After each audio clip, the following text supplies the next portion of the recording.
부산 데이트 폭력.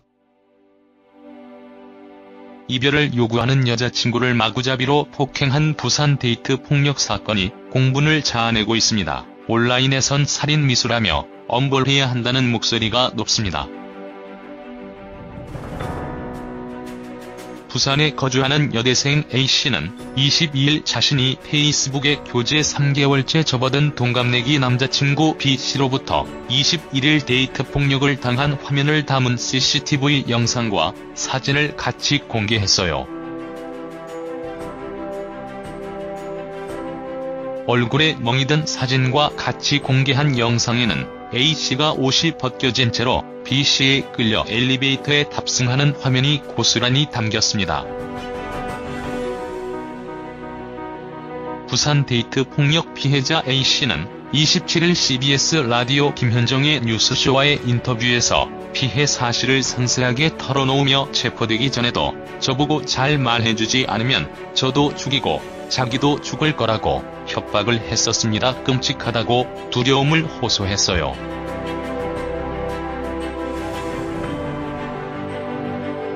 부산 데이트 폭력 피해자 A씨는 그리고도 데이트 폭력 피해자들이 보복이 두려워 숨기는 분들이 많더라.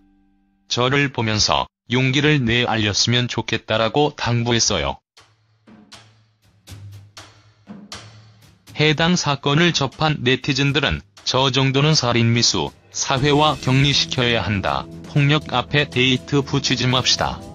그냥 면식범에 의한 폭력이죠. 게다가 저 정도면 살인미수 아닙니까?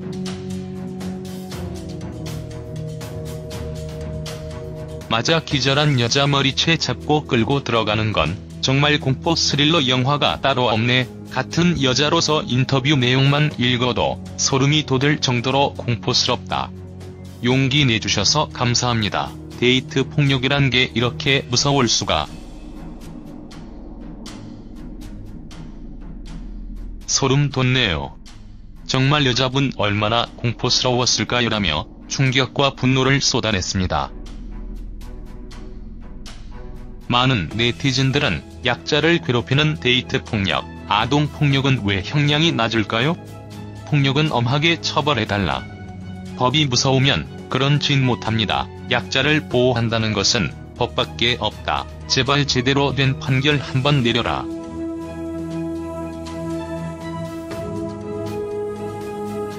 도무지 이해가지 않는 판결만 나오니 피해자가 또 피해자가 되잖아. 기사 읽으면서도 내가 다 떨리네.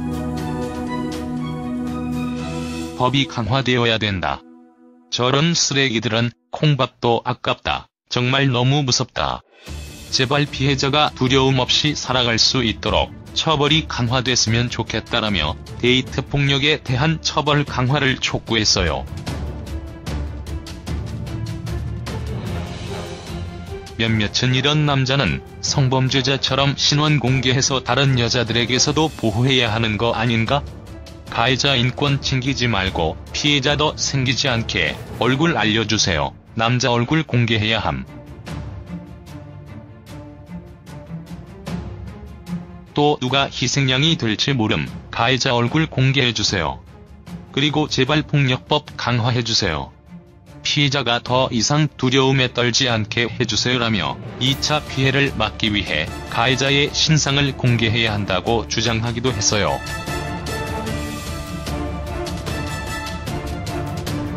또 정부는 지난 2월 스토킹, 데이트 폭력 피해 방지 종합대책을 마련해 올 상반기 안에 해당 범죄에 대한 처벌과 피해자 보호 조치를 강화하기로 했어요.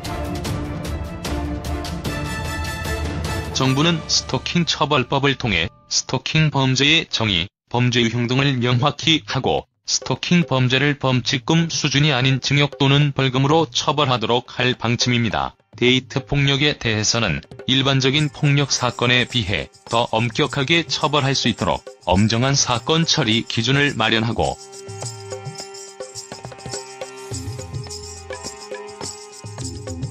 피해자 보호를 위해 가정폭력처벌법상 접근 금지, 통신 차단 등의 임시조치를 혼인 생활과 유사한 정도의 공동생활을 영위하는 동거관계까지 적용하는 방안에 대해 종합 검토할 예정되었습니다. 경찰의 대응과 피해자 신변 보호도 강화됩니다. 폭행, 협박을 수반하는 스토킹에 대해서는 형사이권 등으로 강경하게 대응하고 데이트 폭력의 경우 피해 내용과 상습성, 위험성, 죄질 등을 종합적으로 수사해 구속 등의 조치로 대처하게 됩니다.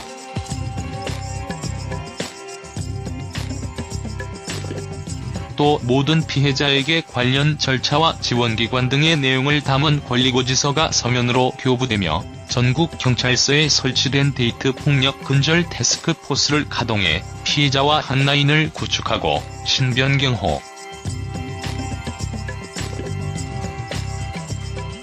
주거지 순찰 강화, 112긴급 신변보호 대상자 등록을 실시하는 등 맞춤형 신변보호 조치도 제공됩니다. 여기에는 스마트워치 등 여러가지 정보통신기술이 활용됩니다. 피해자에 대한 상담과 일시보호, 치료 등의 지원도 강화될 예정되었습니다. 이번 부산 데이트 폭력 피해 사건으로 남자들 정말 정신 차렸으면 좋겠네요.